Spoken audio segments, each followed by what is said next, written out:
यार exciting times 7th PSL हो रहा है और ऑब्वियसली स्ट्रेटजी बता तो नहीं सकते कि क्या है हमारी, but draft is a kind of a very difficult thing. मुश्किल चीज़ है काफ़ी, इतनी आसान नहीं है कि आपको अगर ए प्लेयर चाहिए, बी चाहिए, सी चाहिए, वो मिल जाएगा उस कैटेगरी में।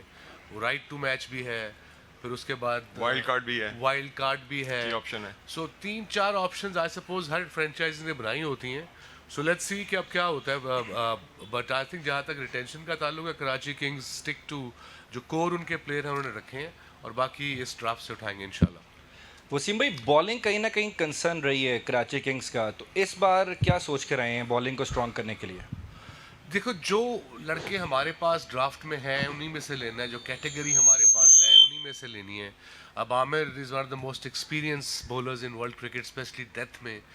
फिर इलियास ने लास्ट ईयर बॉलिंग अच्छी की थी। The reason we kept him कि आखिर में वो फील्डर भी अच्छा है और आखिर में आगे जोर भी लगाता है। और आपको पता है कि 8 ही प्लेयर रख सकते थे आप, अगर and every franchisee probably like के ज़रा ज़्यादा रख सके, बट जो रूल है वो तो रूल है।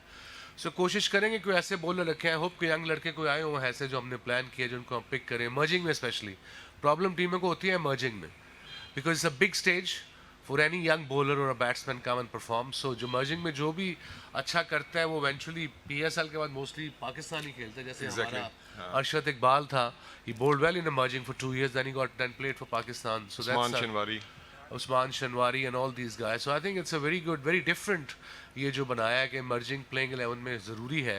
I think that's good for the cricketers and Pakistan cricket.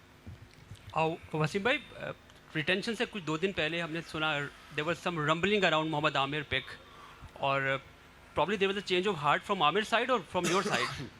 I don't know, rumbling सुनी थी, आप लोगों ने सुनी होगी, हमने तो कहीं नहीं सुनी यार।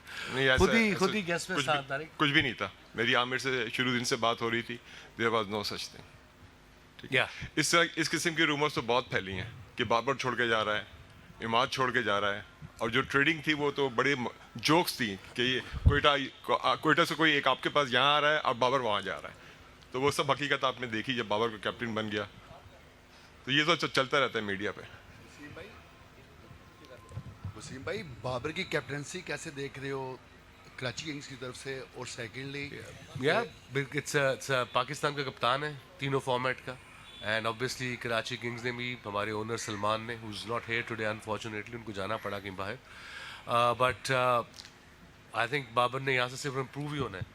अब जब नया कोई कप्तान होता है इंटरनेशनल में या डोमेस्टिक में, जब कप्तानी करता रहता है, जितनी करता है उतना बेहतर होता है, उतने उसमें डिसीजन की सेंस आती है, डिसीजन पावर आते हैं, किस तरह मैंने करने हैं। I think he is on the right track Babar. Sir ji, Aqib से पूछा गया था कि अगर आपका फाइनल हो तो आप किसके खिलाफ खेलना पसंद करेंगे, तो उन्होंने कराची किंग्स का नाम लिया था 6th एडिशन में। तो अब आपसे हम पूछ रहे हैं कि आपका अगर आप फाइनल में पहुंचते हो तो किसके साथ मुकाबला करना चाहेंगे आप? I really don't care, anyone doesn't matter as long as Karachi Kings in the final, कोई भी आ जाए चलेगा। अच्छा वसीम भाई, क्वेश्चन ये था कि इस सीज़न के अंदर भी हमें वही फॉरेन प्लेयर्स नज़र आए हैं प्लाटिनियम और डायमंड कैटेगरी में जो लास्ट PSL 6 में थे जी। क्या समझते हैं कि टीम्स के लिए कितना मुश्किल हुआ है प्लेयर्स को पिक करना, क्योंकि फॉरेन प्लेयर्स अवेलेबल नहीं थे? क्या समझते हैं कि मज़ीद को प्लेयर्स को अप्रोच किया जाना चाहिए था? आई सपोज प्लेयर्स को अप्रोच किया हो शायद इन्होंने, जी किया है। बट प्लेयर्स उनके जो एजेंट्स को अप्रोच करते हो यूजली ओवरसीज प्लेयर्स के, so those guys were busy, they have their own commitments. कुछ बिग बैश में जाना चाह रहे हैं, कुछ इसके बाद एमिरेट्स लीग है शायद वहाँ जाना चाह रहे हैं। सो इट्स डिफ़िकल्ट, जो अवेलेबल है उसी में से। मगर येस, टीमों के लिए थोड़ा मुश्किल तो था कि प्लेटिनम में किसको रखना है और किसको नहीं रखना। इस साल जो यूजली पिछले 6 PSL में जो टीमें थी, जो थिंक टैंक था, वो करता था प्लेयर्स कैटेगरी डिसाइड, पर इस साल PCB ने कहा जी हम डिसाइड करेंगे, तो उन्होंने डिसाइड किया। नहीं, कुछ प्लेयर्स मेरे ख्याल है इसलिए भी नहीं आए कि ओरिजिनल विंडो जो हमारी थी वो थी फैब के अंदर, लेकिन ऑस्ट्रेलिया का टूर है तो हमने अपनी विंडो जन में स्टार्ट कर रहे हैं, तो उसकी भी अवेलेबिलिटी की वजह से कुछ प्रॉब्लम्स हुई हैं। वसीम भाई, लास्ट टाइम कराची लेग अब ख़त्म करना पड़ा था जल्दी, आप भी घर चले गए थे टीम होटल छोड़ के वहाँ, लेकिन जो कराची स्टेडियम में मैचेस हुए थे, टॉस जो टीम जिसके हक में जा रहा था वही टीम कराची वाले सारे मैचेस जाके जीती, फिर अबू धाबी में जाके सिचुएशन चेंज हुई थी। अब रमीज़ राजा साहब के अंडर ये पहला PSL हो रहा है, आप कैरेक्टर वो कैरेक्टर सभी लोग, तो क्या तवक्को कर रहे हैं इस इवेंट के लिए? यार ओस को ना रमीज कंट्रोल कर सकता है ना मैं कर सकता हूँ, अगर तू कर सकता तो बता दे, कोई आइडिया दे दे। ओस बंद करा दो, तो ऐसी मेरा मतलब है। बट वर्ल्ड कप में देखा आप लोगों ने अभी 90% टॉस जो टीम जीती है वो मैच जीता है। तो इसका लॉन्ग रन में क्या हाल होना चाहिए कोई इंटरनेशनल क्रिकेट में? डोमेस्टिक में अब कवर स्टेडियम तो बन नहीं सकते, दे टू एक्सपेंसिव, और आई सपोज डे गेम्स आप कुछ कह सकते हो, बट डे गेम्स में आपको फिर वो टेलीविजन व्यूअरशिप नहीं मिलती। सो ये प्रॉब्लम्स तो है not just in Pakistan, all over the world यार।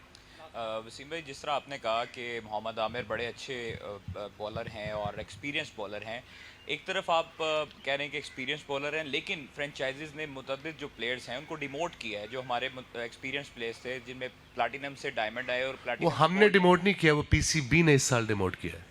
ये आप लोगों को एज अ जर्नलिस्ट एग्जैक्ट पता होना चाहिए। पिछले 6 पीएसएल में फ्रेंचाइजीज डिसाइड करती थी। अगर हमने अपने लड़के बताए तो बाकी 5 कहती थी नहीं ये पे होगा ये, बट इस साल पीसीबी हैव डिसाइडेड कि क्या। सुनने में आया कि रमीज राजा साहब ने ये तमाम लड़कों की लिस्ट बनाई। I don't know, probably, but PCB is Ramesh, so yeah, probably yes.